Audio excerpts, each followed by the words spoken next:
Hey guys, thanks for joining me again on the One Shepherd YouTube channel where we support seekers and believers. So, as you already realized, we're going to talk about spiritual gifts in frame of a spiritual calling. Another way to put this is these are gifts that are given to serve the church, okay, specifically. So these are gifts, and a lot of times I would say these are people who are given multiple gifts in order to effectively serve the church because the church needs each of these. Interestingly, the very first calling is one we don't seem to see much of anymore, and we certainly don't recognize it, is probably a better way to put it. Some would say there are no more because there was just the original apostles. But if you look at what Paul says in particular, he says there are apostles given to the church, and he doesn't say they're no longer given. And if you look at the description, it makes sense. So apostles, the Greek word is apostolos, and it's Strong's Concordance number 652 with, it has you have to understand it better, you have to look at the original root word, which is 649. And this is somebody that's a delegate, an ambassador, a commissioner of Christ. You know, but the best explanation, best definition, when you look at that Greek meaning, is someone who is set apart as a miraculous messenger. So, in other words, and it doesn't, miracles don't mean that they're supernatural in that, somebody's raised from the dead. It could be. We have seen that at different times. But it just means they achieve miraculous works in that they're able to do things others certainly couldn't, and they're able to do it because of divine help. Um, you know, the next calling is that of a prophet. Here again, I addressed that when I talked about spiritual gifts. The Greek word, by the way, for this is prophetes, and it's a foreteller or an inspired speaker or one who makes known, or again, a truth speaker. I've known a couple prophets. I am actually married to a prophet. She speaks the truth sometimes all too often to me.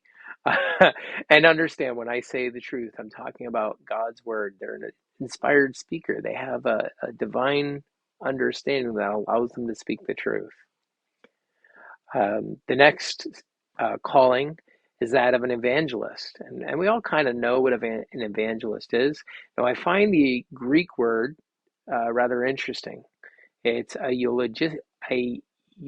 eugelistes, and this is Strong's Concordance 2099, and this means to announce or a preacher of the gospel. Of course, we all know, when we think about evangelists, they go out, they preach the gospel to people who've not heard the gospel. Um, the next spiritual calling would be that of a pastor. Now, interestingly, we have a little bit of different understanding. Their understanding, the Greek word is poimen, and poimen means shepherd. Okay, so when we think about a shepherd has all responsibility for leading, for guiding, for protecting the flock, for preparing the flock for when they're not with them. So, you know, the job of the shepherd is a pretty visible role, but it's more than just what we think of when we think of a pastor standing up there preaching from the pulpit. Um, they have a responsibility, which I'm going to be doing a video on later, talking about pastors and the calling of a pastor. The next one is the calling of a teacher, and the Greek for this is diadaskalos, and it's Strong's Concordance 1321. And this is again an instructor or one who makes people learn. Or so here again, a teacher has the job of making people learn. A pastor may have the gift of teaching, but there's people who are called to be a teacher, not a pastor, and vice versa. The next calling is that of a miracle worker. We don't see this too much. Sadly, a lot of frauds with this, but there are miracle workers out there. And miracle workers, again, if we think about it in real perspective, it's not necessarily somebody who heals somebody and makes them stand up and walk. It may be somebody who achieves an unbelievable feat.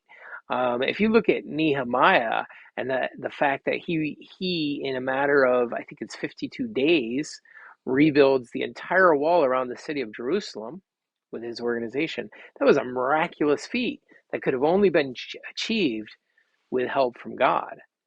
Um, so, there's the miracle worker. The next one is a gift giver. The word here is charisma. And this is a divine giver, or somebody who brings deliverance. So a giver is somebody, in this case, who has a spiritual calling to be a gift giver.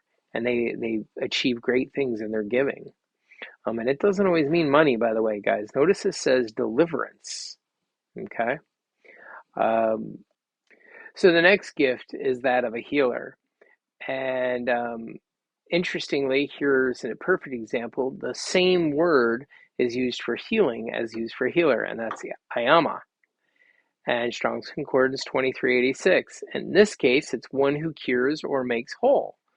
Um, now something to understand is this is a spiritual gift, so it may not be a person who heals you physically. We all too often gravitate to thinking about the physical, but the healer may be a person. In scripture, we learn that we're renewed every day spiritually. A healer may help that renewal. There's somebody who may heal us spiritually. They may help us get over a spiritual battle we're fighting. They may step in and with their gift aid us and raise us up. The next spiritual gift is that of a helper. The Greek for this is antilepsis, and it means to help, or to, someone who helps, or someone who brings relief. Here again, if you think about a person who helps or brings relief, there can be any of a number of people in a church like that. So here again, we definitely need people like that. Now, the next spiritual calling is that of an administrator. The Greek word is kubernesis, and this means government or dictatorship, or directorship. I misspoke there. No, that was bad. Anyhow, government or directorship. This is somebody who has a calling to help lead the church. Oftentimes, you'll find elders with a spiritual gift or spiritual calling as an administrator. There's a gentleman I can think of at Moxie Church. He's been an administrator there, an elder there, for many, many years. And one of my closest friends on earth, he's an elder at another church, and he's been the elder there for many, many years. And he's one of the elders and very effective at what he does. The next one is people who are called with the spiritual gift of tongues, but they're also called to speak tongues. Again, this is a speaker of languages. Paul says of varied languages. So these are people that seem to have the gift of speaking different languages. Again, speaking a foreign language, if there's no interpreter, it could be useless. So the other calling is that of an interpreter, and in this case, an interpreter of languages. And the Greek word is diarmanuo, and this is Strong's Concordance 1329, and it means to explain thoroughly, to translate, to expound. So a translator may actually expound or to explain something more thoroughly than others. But ultimately it's a reference to translating language. So these would be people, or an interpreter. These would be people we need who are taking the original Greek, the original Hebrew, and translating it into English so that we have an understanding of it. Anyhow, guys, thanks for joining me. Don't forget to hit the subscribe button right here, and have a good evening, and God bless.